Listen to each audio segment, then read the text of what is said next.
Hello everybody, and welcome to the first episode of the Pokemon Red Trainer Class Challenge series. For episode 1, we will be playing as Beauty. Not only is Beauty first in the list of trainer classes alphabetically, but it offers a really decent variety of Pokemon that should make for a solid first run and a good starting point for the series. I am limited to only Pokemon available to Beauty in this generation of the game. I cannot evolve anything that she doesn't use. I can, however, use pre-evolutions if needed to get to something that she has. Now, due to an unfortunate recording mishap, we are starting the video at my first battle with Misty. Having Bulbasaur as my starter meant the beginning of the game and Brock were pretty uninteresting anyway. We're not really missing much. To catch us up quickly, though, we started the game with Bulbasaur, Bubby. It is now Ivysaur. I will not be permitted to evolve it into a Venusaur, however, because Beauty is not seen using Venusaur in this game. We right away picked up a Pidgey that I've ever so cleverly named Bird, and a Rattata, Tats, right on that first route. Tats, however, did quickly get ditched after Brock for Sir Wiggles the Jigglypuff. Tats will never be seen again through the series. Though we do take a loss in our first attempt here against Misty, it's more about the bad luck of Sing missing and Starmie getting back-to-back critical hits than actually being unprepared. Nevertheless, we're gonna go take on our rival before coming back to wipe the floor with her. Our rival through this playthrough is Ugly, and the first battle against rival Ugly does go pretty well. We use Sir Wiggles to put Pidgeotto to sleep, but quickly find out that Pound is just not doing a lot of damage, and by the time Pidgeotto wakes up and hits us with a Gust, it hurts. It hurts a lot. We're going to switch in our Bird to try to see if that goes any better, but Bird's also going to get hit pretty bad. And as soon as we get to Abra, things are going to start to get boring. The rest of her party's not really going to put up a fight at all, and we're going to abuse the fact that Abra is pretty useless to... Here we go. We're going to throw out Bubbly, put a Leech Seed on it, and just sap all of its health to recover all of the damage the bird did to us. While the rest of this boring battle plays out, I'm going to outline a little bit more of what we're doing here. For this playthrough, Beauty has an impressive 20 to 21-ish Pokemon available to her, and our target final party is going to be Ivysaur, Pidgeotto, Seaking or Seadra. I haven't decided what we're going to go with there. Poliwhirl, Cloyster, and Wigglytuff.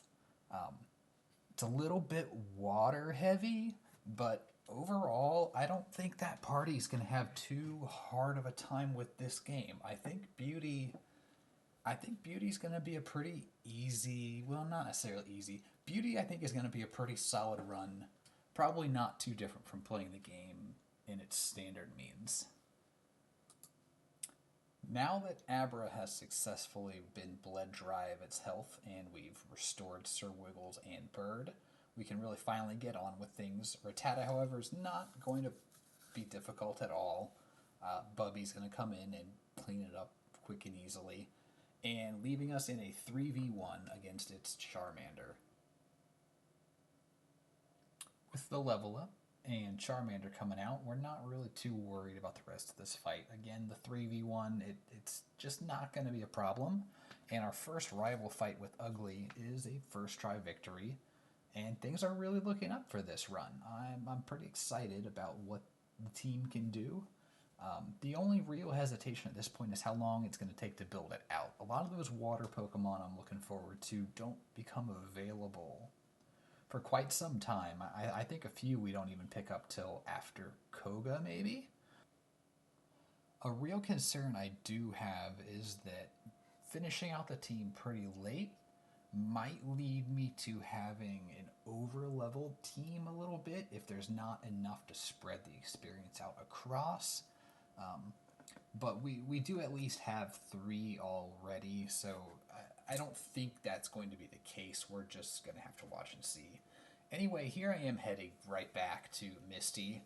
We're not really going to have a problem with her at all this time, and we're starting to see what will be a staple strategy for this run going forward, which is Leech Seed and Growl. It's slow, but it's steady, and that wins the race. Leech Seed Growl just kind of, it's that nice combination where you have the constant healing coming from the Leech Seed, which it is very small. It's a very small amount, but when you growl your opponent down to not being able to damage you very much at all, that small amount of healing ends up keeping up with the damage you receive at a really respectable level. And Leech Seed Growl is going to stay with us for a very long time. It's effective against Misty. It's going to remain effective. Well, I guess we'll just have to see. I don't know how long. I'm sure I will replace it at some point, but for now, Leech Seed Growl is going to be our way through a lot of these fights. And with that, Misty is taken out, and we're going to head on down to our next rival battle on the SS Anne. Now, we did go by a Meowth on our way here that I could have picked up for this run. Meowth and Persian are both available. I just didn't really see it adding anything to the party, though. So we're skipping that for now, and hopefully we're not going to have to circle back to it later. The one thing I did do on the SS Anne before going to the rival battle was we stopped and we picked up Body Slam. I'm going to teach Body Slam to Sir Wiggles. It is a move that it will learn naturally, somewhere in the early 30s, I'm not sure. But I wanted to get a lot earlier than that. It's just too powerful to pass up on, and I plan on evolving the Jigglypuff into the Wigglytuff before it would have learned the move anyway. So with Body Slam in tow, here we go. We're headed into the rival battle. I don't expect it to be too bad. We can see Bird is already holding his own, doing very well, and things are looking up for this party. This rival battle shouldn't be too difficult. I don't really foresee Surge, who's next, being much of a challenge either. Bird obviously isn't going to be in a great place for Surge, but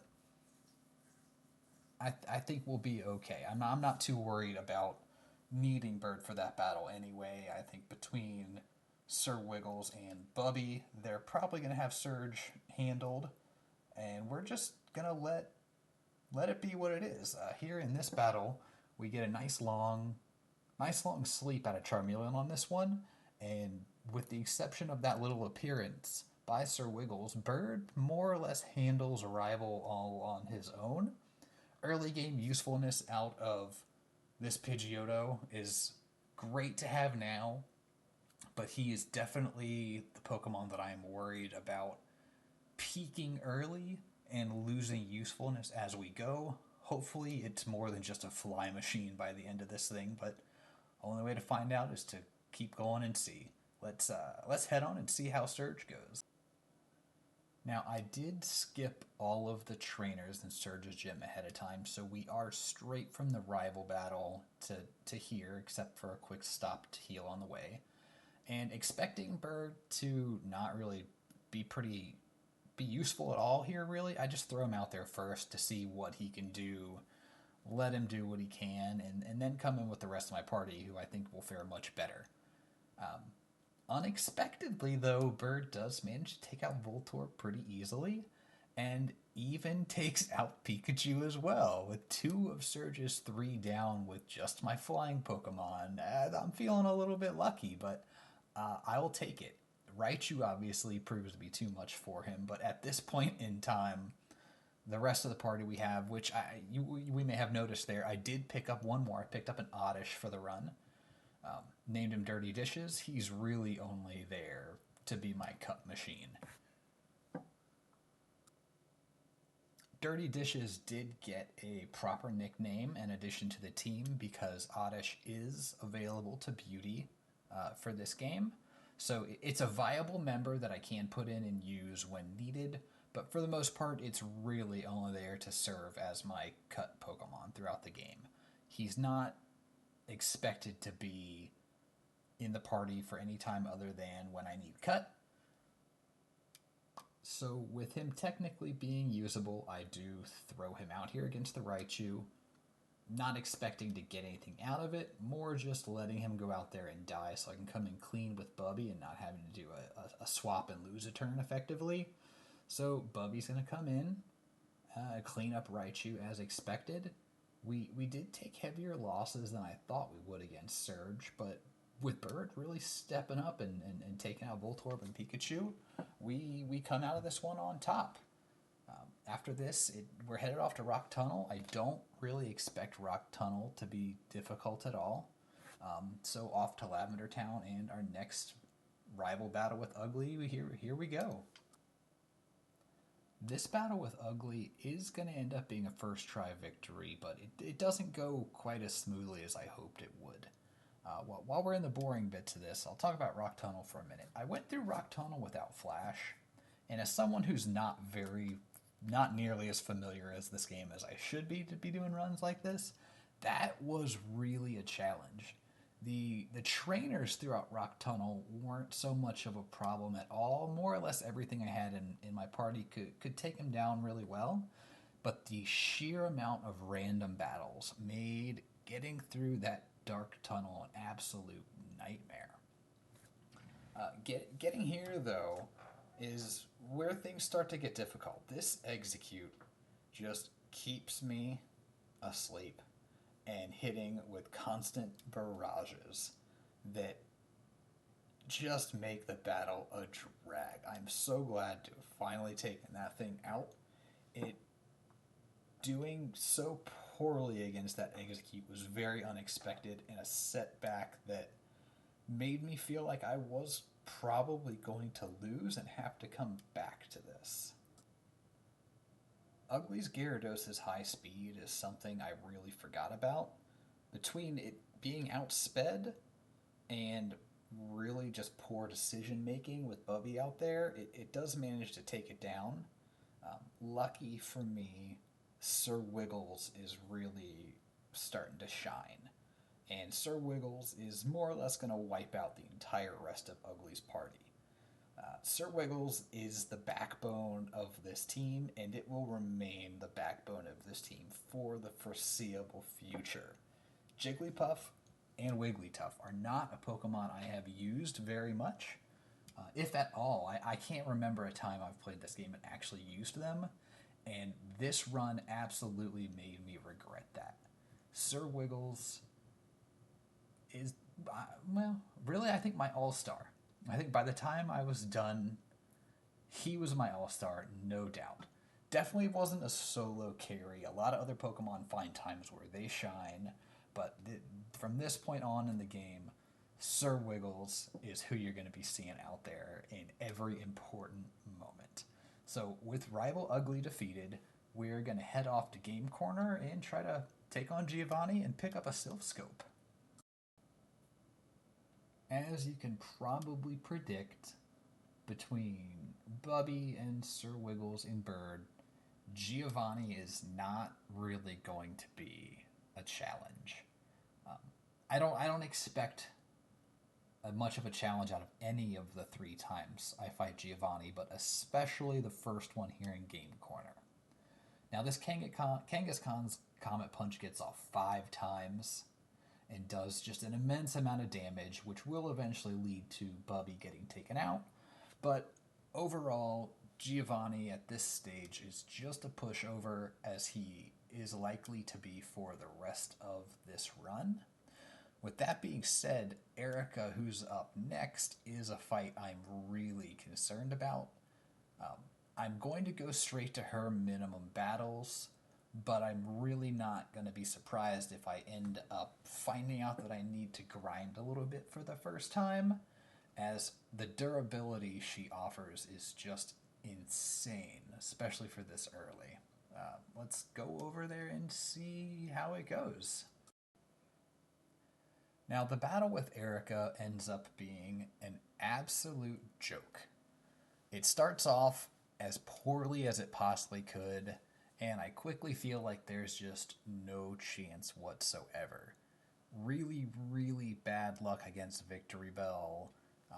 Wrap is just utterly obnoxious, and my complete inability to do any sort of real damage against her just really makes it feel hopeless. Hopeless is the only word that comes to mind. That was in my head the whole time I'm going through this fight. I did I made the mistake of not teaching Bird any flying attacks. They would have been really helpful here, especially knowing in retrospect that fly was right there. I couldn't use it outside of battle yet, but I could have used it in battle, and that was my plan for if I had lost and needed to come back. But we'll see something really interesting happen later that meant I didn't actually have to do that. I did have Razor Wind, which I thought was a flying attack when I taught it, but it turns out it is a normal attack, so it does no damage. Not only does it do no damage, but it just misses over and over again. I think every time I used it in this battle, it was a miss. Getting poisoned certainly doesn't help things. It's basically a war of attrition, and it looks like Erica is definitely going to come out on top. Thankfully, I did get a little bit of damage there. Quick attack isn't completely useless, but it feels like it may as well be, and just more wrap, more wrap, more wrap. Victory Bell does eventually finally go down, but next is Tangela, and Tangela is not really going to be much better at all. I'm going to resort to Sand Attack to try to make sure it can't hit me, but it's just going to keep up with this Wrap Assault that makes this battle so long and so exhausting and hopeless that it's just unpleasant. It's the first stage of the game where I'm really feeling like I'm just going to probably just level up to brute force her at this point.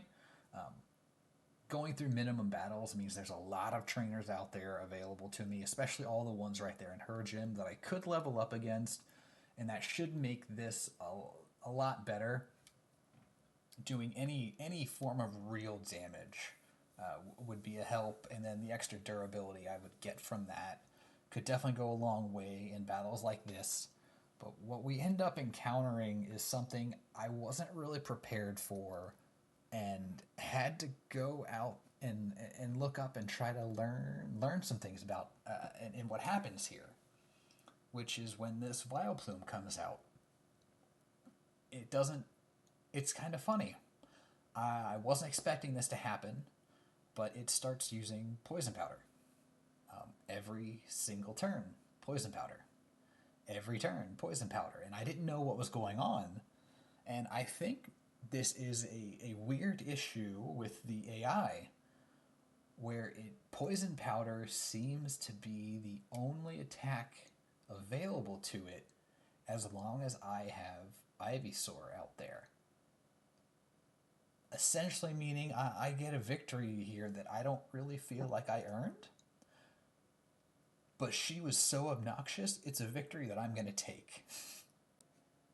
So it's on to Koga we went. Now, on my way to Koga, I did have the opportunity to pick up some new team members. We'll see that here. I picked up a Poliwhirl, or wait, not a Poliwhirl, a Poliwag, and a Goldeen. Goldeen is Goldie, Poliwag is Swirly. They're behind in level, but I did spend some time catching them up a little bit. They are hopefully going to be mainstays in the party. Both of them can evolve, Poliwhirl and Seaking, and I expect them to be pretty useful. Here they are, a little bit underleveled, but I did enough that I felt like I had a real chance against Koga, so this is my first attempt against him, and thankfully for me, his Muck chose not to really attack too much at all. I think had his Muck... I think if I had worse luck against this thing and it attacked more, it would have dealt enough damage to make things a nightmare for me. But I'll take the luck that I get, and we're able to take him down despite being a good 10 levels lower than him, overall making Koga another surprise victory for this party, which is finally starting to feel out and be flushed out. We're getting really close to what I think will be our Elite Four team, with the additions of Swirly and Goldie, which, sorry for the names, I'm just terrible at picking names, but it is what it is. Now, his Wheezing I did expect to wipe my whole party, basically. Lucky for me, he doesn't. We're still working on that Leech Seed Growl combination, that, hey, as long as it's effective, I'm going to keep doing it. And Leech Seed Growl, just, it gets the job done. We are even combining that really with Sir Wiggle. Sir Wiggle is one of the most durable Pokemon I've ever used. So you're throwing him out there with his near infinite pool of HP, and then a growled up Pokemon with Leech Seed on it. It's just hard to take down. Even to the point where you can see his Weezing ends up using Explosion, Self Destruct. I forget which of the two. Um, just I have enough HP to survive it, and it's fine. So that's 5 badges down, and we're on to our next rival fight, which we can also see here. I have picked up a Cloyster. I'm sorry, a Shelder, which I have evolved into Cloyster. He's nicknamed Critster. Uh, Little thing there, when I was trying to catch the Shelder, I ended up just repeatedly, every time one showed up, I was just getting critical hits against Shelder after Shelder after Shelder and taking them all out in one critical hit. When I finally didn't get a crit and was able to catch one, I just had to name him Critster. And we've kind of reached a part of the game where Beauty's team just really finds its form and it finds its stride. Critster and Sir Wiggles are kind of a backbone at this point in time, with Swirly also proving to be right up there as well. Um, Nothing seems to be giving them trouble anymore at all. This whole rival battle goes down so much easier than I was expecting it to. And up next after this, we have Giovanni, which I, at this point, can't help but think it's going to be even easier than the first time I wiped the floor with him. It's just a solid party all around.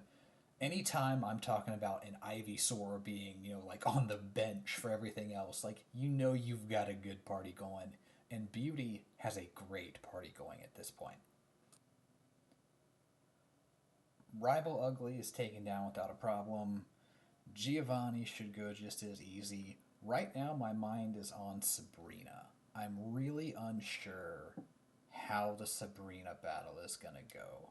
Uh, Her psychic Pokemon are. I can't think of anything I have that's going to outspeed them. All I can really hope for is that Sir Wiggles is going to be sturdy enough to withstand anything that they have to offer, and everyone else is hopefully going to be able to at least survive an attack or two, because as long as I can hit back, I should be okay. My damage output is proving sufficient everywhere I go except for Erica. So as long as Sabrina's team aren't one-shotting me, I think I'm going to be okay for that. Giovanni and his team right now are so much of an afterthought that I basically spend this entire battle searching for strategies that I'm going to be able to use against Sabrina, and figure out how I'm going to try to handle her.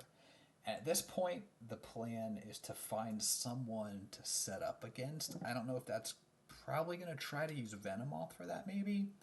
But both Sir Wiggles and Critster have a have moves that I can use to set up. And as long as I can do that, I should hopefully be able to outspeed her Alakazam. Um, and if they can both, well, they won't both be able to outspeed it. If anyone can outspeed her Alakazam, I think I have a realistic chance at first try victory against her as well, which would just be an absolute treat for me at this point in time. Beauty is continuing her role, crushing everything that stands up to her in a way that I just didn't expect. I picked her to go first because I thought she'd do okay. I didn't think she would do this okay, though. A great surprise. I'm happy to report that. Beauty is looking to be a top tier trainer class, for at least for Gen 1 right now. I am going to make an unfortunate number of mistakes in this battle that drag it out to be a little bit longer than expected, but thankfully Sabrina does end up going down without too terribly much of a fight. Um, Mr. Mime is one of her Pokemon that is putting up much more of a fight than I expected it to. I'm using it to set up, and that is giving it the unfortunate opportunity to put up some light screens. I'm enough of a physical attacker that that's not the end of the world, but I do have special attacks that is going to hamper a little bit. And not to mention, its confusion, especially when it's critting, is doing a ton of damage. For only being 3 levels higher than Sir Wiggles, it is really dishing out a lot more punishment than I thought it would. Nevertheless, we're able to take it down, and here comes a Venomoth. The Venomoth was my plan to set up against Venomoth. That way we could be ready when Alakazam comes out and hopefully have something that can take it down. Venomoth, however, proves to be more trouble than I thought. Its Psybeam is not doing a little damage. Its Psybeam is doing a lot. I do get the paralysis, but it doesn't really help me out.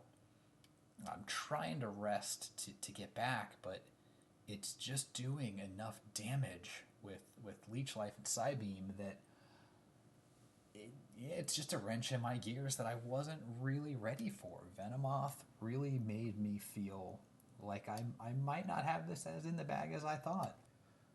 So we end up switching to Critster, and I'm just gonna go for the Ice Beam, but it gets healed up. That's really not good. But then I'm gonna start going through withdrawals, try to set up, still stick to the plan, set up as much as I can, because Alakazam is who I'm really afraid of. Once I'm set up, Ice Beam should take Venomoth out pretty easily, which it's already doing pretty decent damage. As is Aurora Beam, but really Leech Life and Psybeam are just so much more trouble than I was expecting.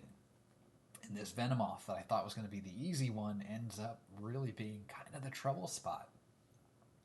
We do make it to Alakazam, but Alakazam still outspeeds me, and he one-shots, but I was low health anyway, so it didn't matter. We're going to fall back on Bubby and go for that classic Leech Seed Growl combination. Well, Growl not in this case, because it's a special attacker.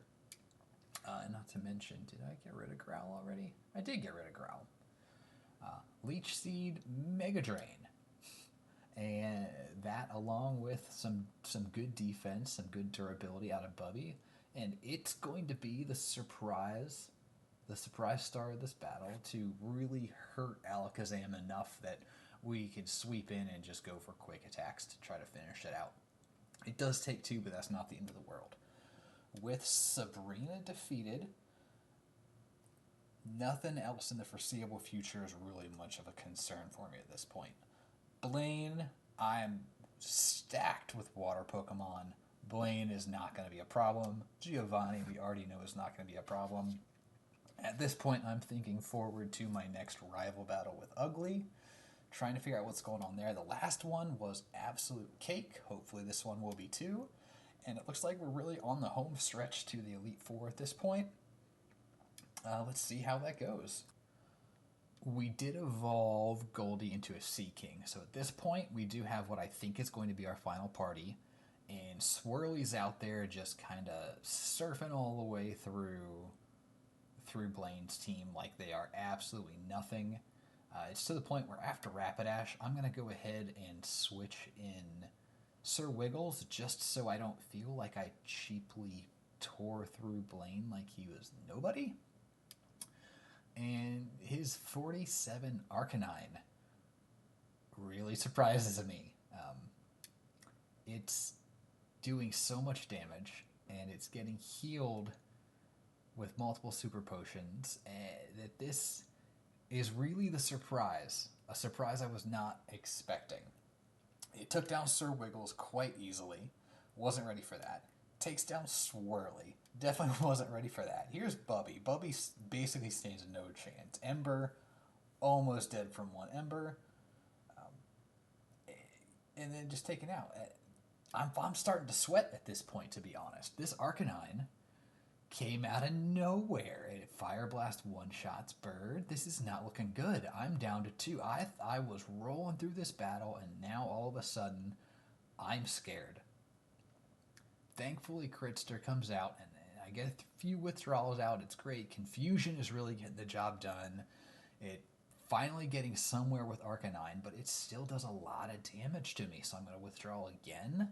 and keep going. And a critical hit almost takes me out.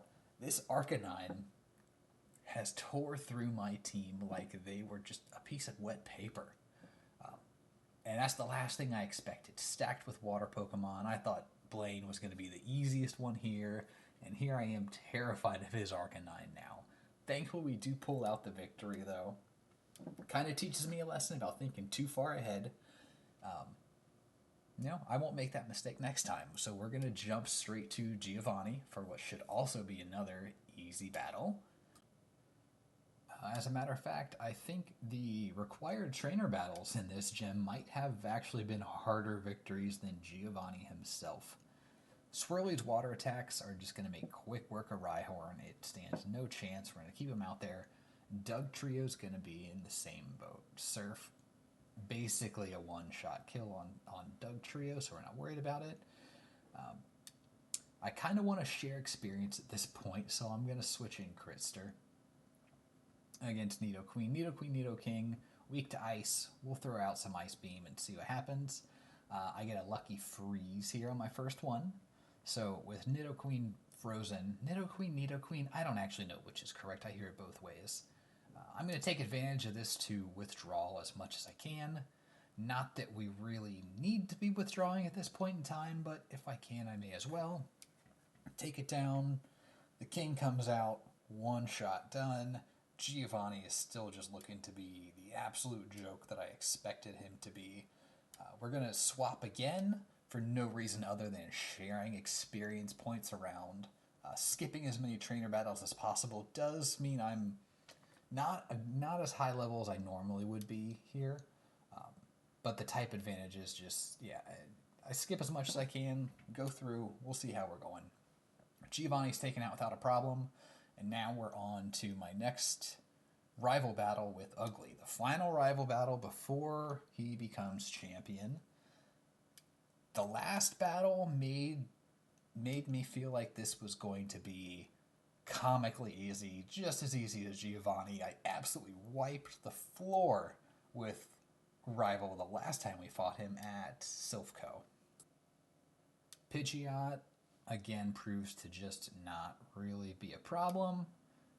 He's getting ready to bring out Rhyhorn. We've already faced Rhyhorn plenty of times. Goldie's going to be here to just surf right on through it. Done, taken out, not a problem. What does he have? Execute is next. Execute has given me a little bit of trouble in the past, but that was before I had an Ice Pokemon on my team, so we bring in Critster, and Ice Beam's just going to knock it out in one hit, no problem. Then comes out Gyarados. So we're going to pull in Sir Wiggles. He usually handles Gyarados pretty well. Dragon Rage is pretty handleable by this. We have so much HP that it's kind of good when he uses Dragon Rage. But Bite's coming out and doing a ton, and Thunderbolt is not doing as much as I expected. We do get the victory, but Sir Wiggles took a lot more punishment than he really should have in that battle. So then we hit the Alakazam wall. And this level 50 Alakazam outspeeds everything I have and is basically going to one-shot my entire team. Quick Attack is the one way I can hit it right now, and it just does pitiful damage. I have no idea what to do at this point. I was expecting a super easy battle. The last one was super easy. Everything's been super easy. Other than Blaine's Arcanine, it's kind of been a walk in the park for a while. So this level 50 Alakazam with Recover, basically outspeeding and one-shotting my whole party, is a brick wall to me at this point. I am like 15, Critster's 15 levels below it. I don't know what I'm going to do at this point in time other than maybe just go level up some or I have to find some way to set up, I think. If I can set up and outspeed, I might have a chance, but I'm also doing so low damage that he's just recovering from everything. Alakazam is a problem.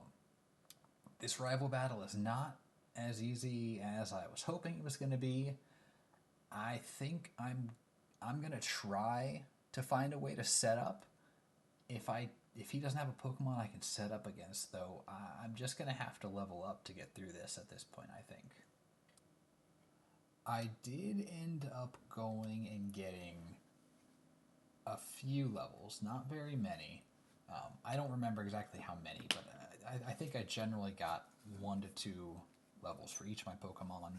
I even went so far as to fly out to Celadon, and I picked up 2 Carbos. I wanted more, but I could only afford 2 Carbos um, that I'm going to use to try to outspeed his Alakazam finally between 2 Carbos and 1 or 2 levels.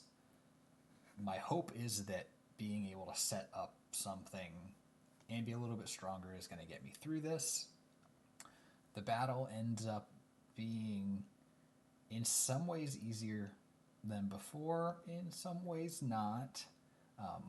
Overall, though, this ends up being a really close fight, a really tough fight that kind of took me by surprise.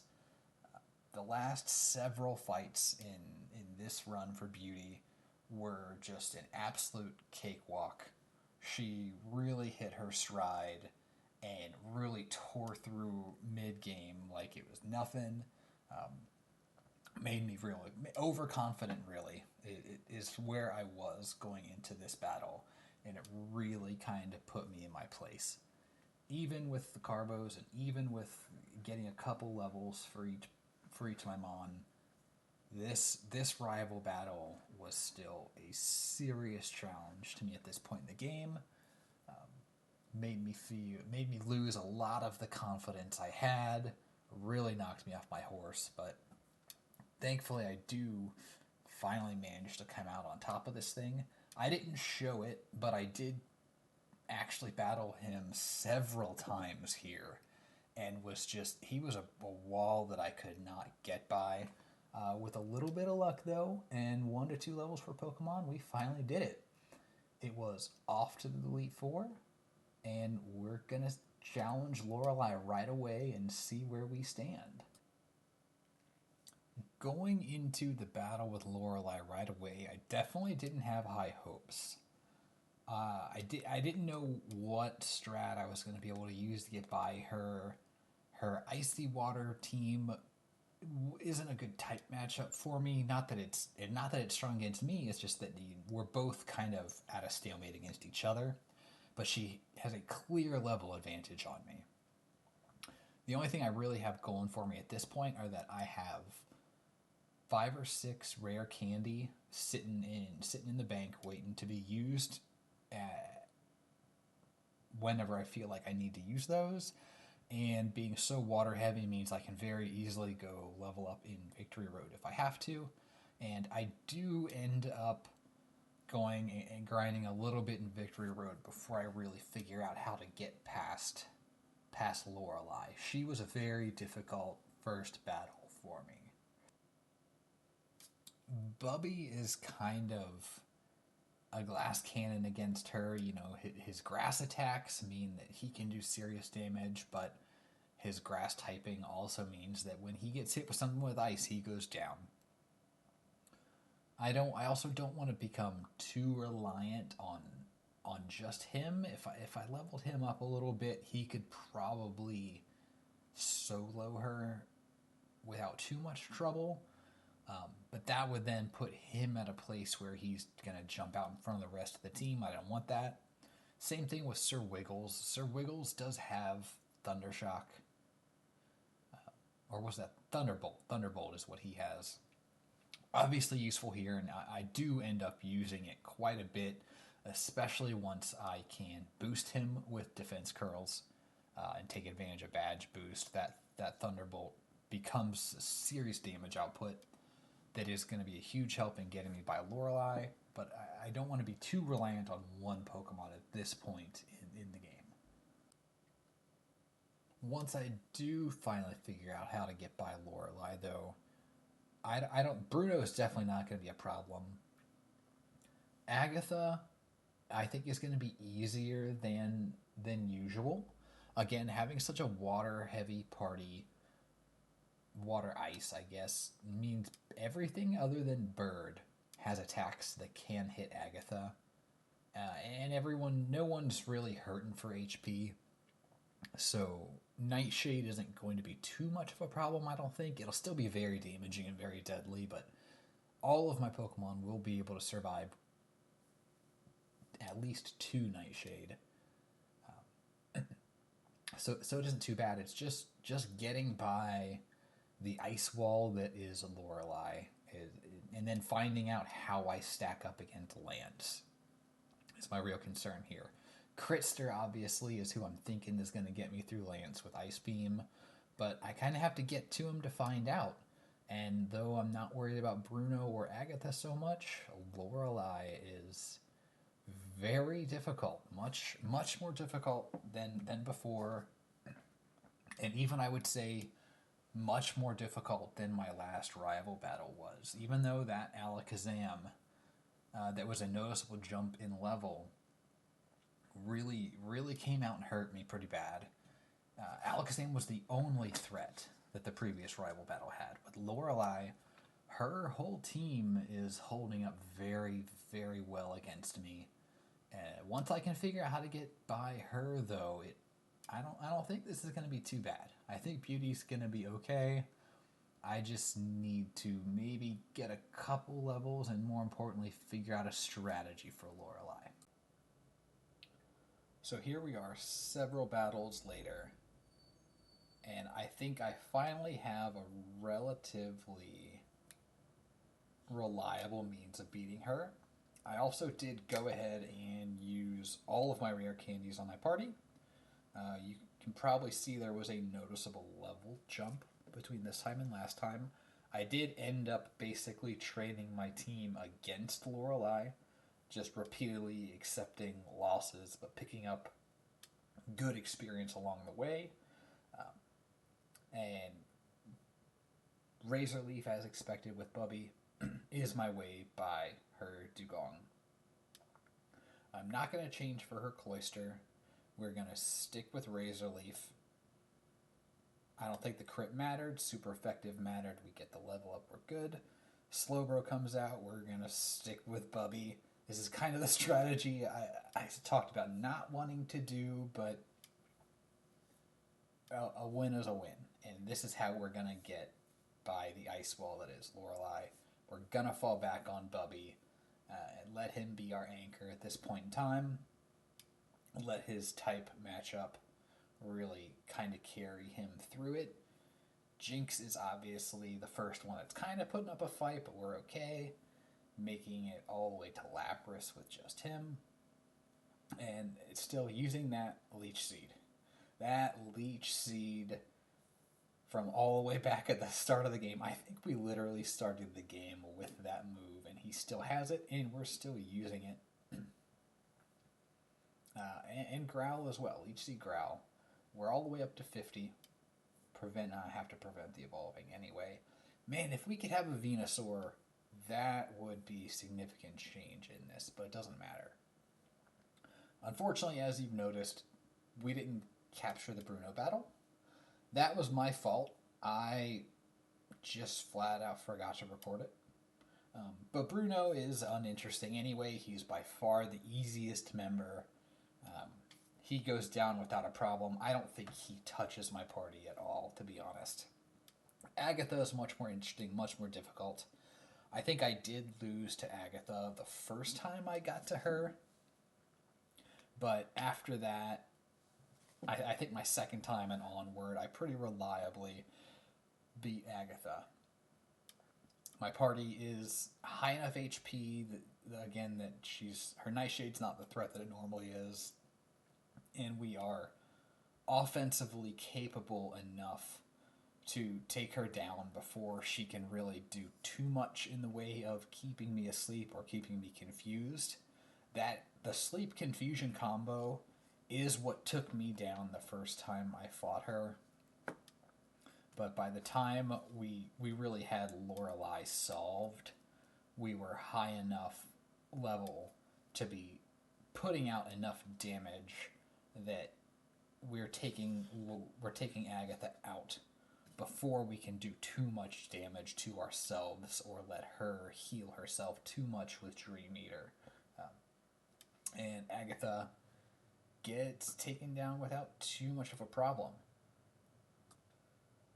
I do expect Agatha to be a much more significant challenge for some of the other trainer classes, but for Beauty, she just wasn't too bad.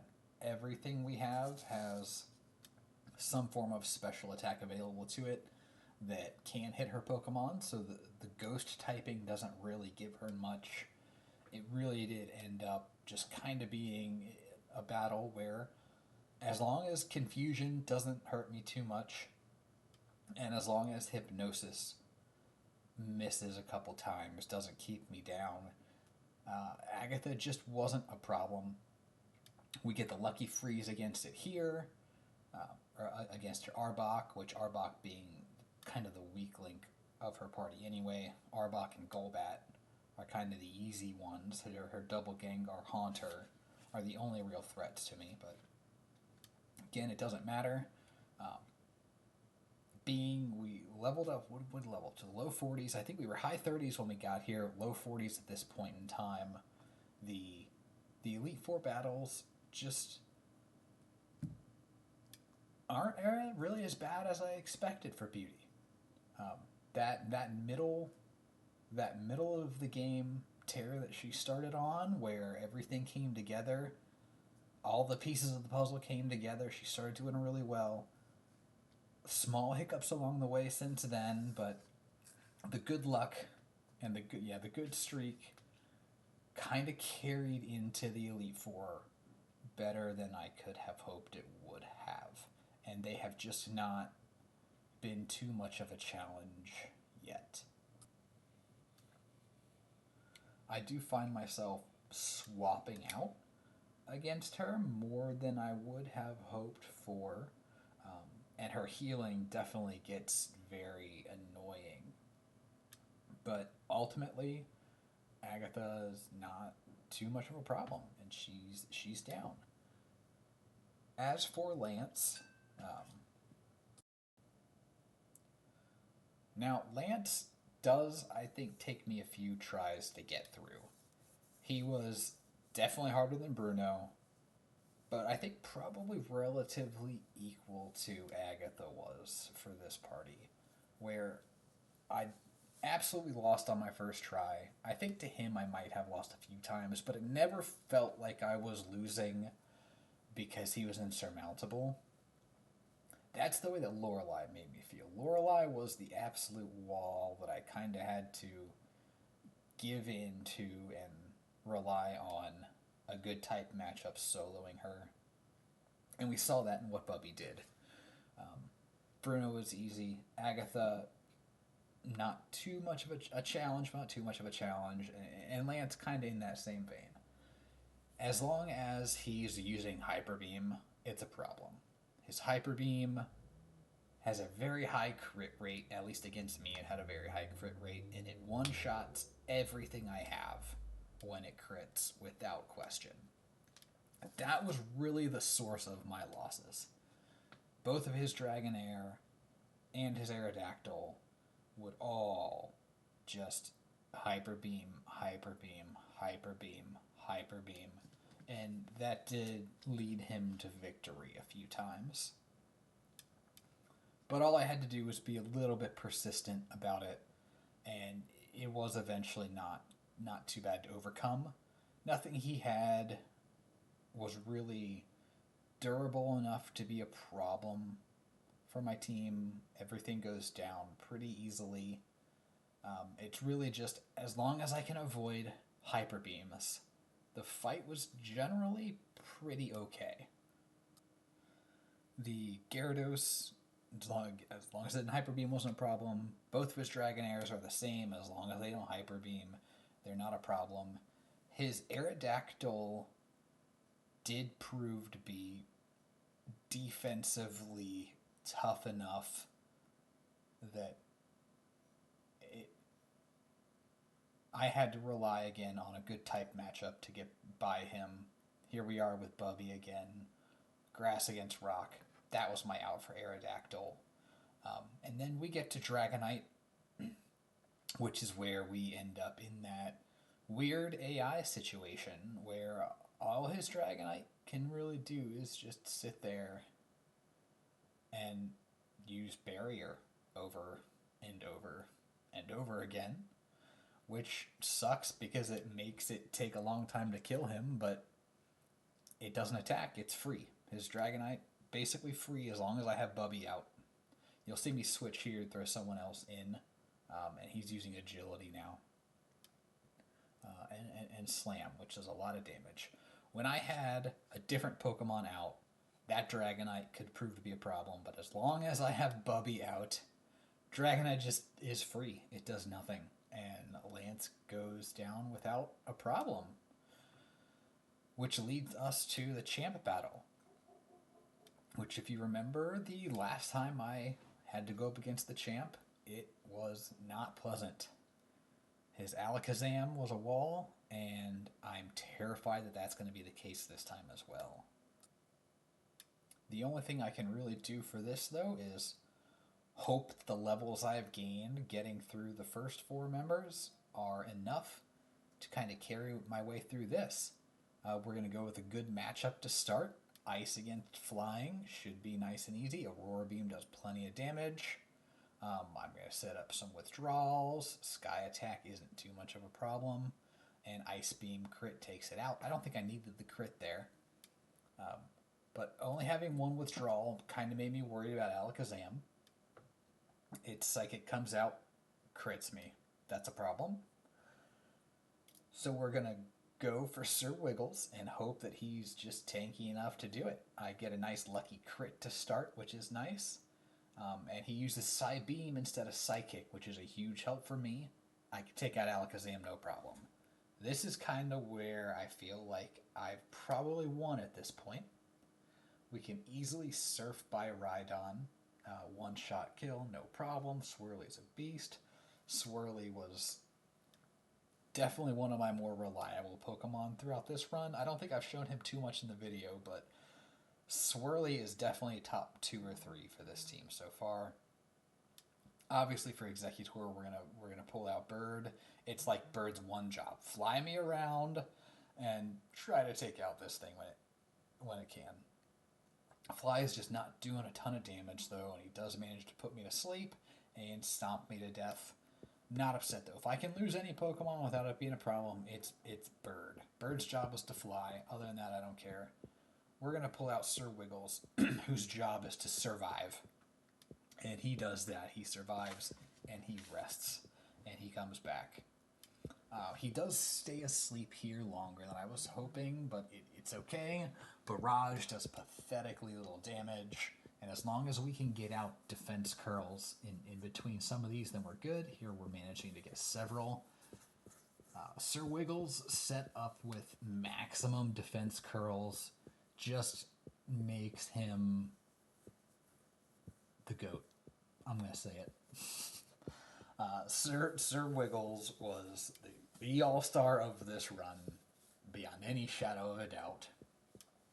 With his massive HP pool, his ability to rest to restore it, defense curl to beef himself up across the board, he's just the best.